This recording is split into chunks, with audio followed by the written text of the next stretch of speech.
बंगाल की सियासी हवा केसरिया रंग में रंग चुकी है।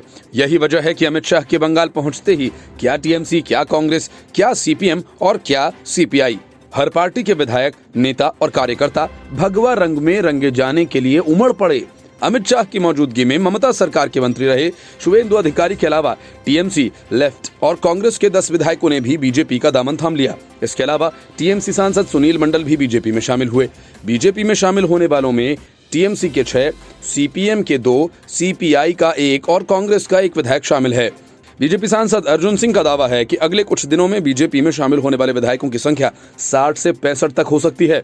मतलब कि ये ममता बनर्जी की पार्टी का सुपड़ा बीजेपी चुनावी मैदान में उतरने से पहले ही साफ करने का इरादा रखती है।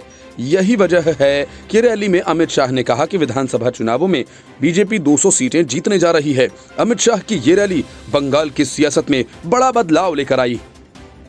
उन्होंने रैली को संबोधित करते हुए कहा कि आपने 3 दशक कांग्रेस को दिए, 27 साल वामपंथियों और 10 साल ममता दीदी को, 5 साल बीजेपी को दीजिए।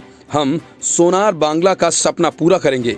इससे पहले बीजेपी में शामिल हुए शुवेंदु अधिकारी ने कहा कि प्रधानमंत्री नरेंद्र मोदी ने उत्तर प्रदेश में अपनी ताकत दिखा दी है। उन्होंने दिखाया कि वे अपने वादों को पूरा कर सकते हैं।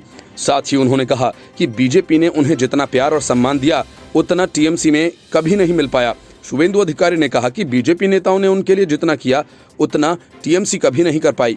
रैली को संबोधित करते हुए अधिकारी ने कहा कि वो पश्चिम बंगाल और उसकी जनता की हर आशाओं आकांक्षाओं को पूरा करेंगे। उन्होंने खुलासा किया कि वे कई वर्षों पहले से अमित शाह से जुड़े हुए हैं, लेकिन शाह ने कभी भी उन्हें भाजपा में शामिल होने के लिए नहीं कहा। जब उन्हें कोरोना संक्रमण हुआ था तब एक भी टीएमसी के नेता ने उन्हें पूछा तक नहीं, पर अमित शाह ने उनका हालचाल जाना। उन्होंने कहा कि उस दौरान अमित शाह ने 2 बार उन्हें कॉल किया था। शुवेंदु अधिकारी ने स्थानीय नेताओं से कहा कि न तो उन्हें प्रभावित करना चाहते हैं, न ही उन पर कोई निर्देश थोपना चाहते हैं। उन्होंने आश्वासन दिया कि वे बीजेपी के एक साधारण कार्यकर्ता की तरह कार्य करेंगे। उन्होंने भविष्यवाणी की कि आगामी विधानसभा चुनाव में बीजेपी की जीत होगी और टीएमसी पश्चिम बंगाल का प्रतिनिधित्व करने लायक ही नहीं रहेगी। मिदनापुर कॉलेज ग्राउंड में शुवेंदु अधिकारी के हजारों समर्थक वहां पहले से ही जुट गए थे। उन्होंने सबसे पहले अखंड मिदनापुर की मिट्टी और इसके इतिहास को प्रणाम करते हुए अपने संबोधन की शुरुआत की। उन्होंने कहा, ये खुदीराम बोस और माटोगिनी हजारा की पवित्र भूमि है।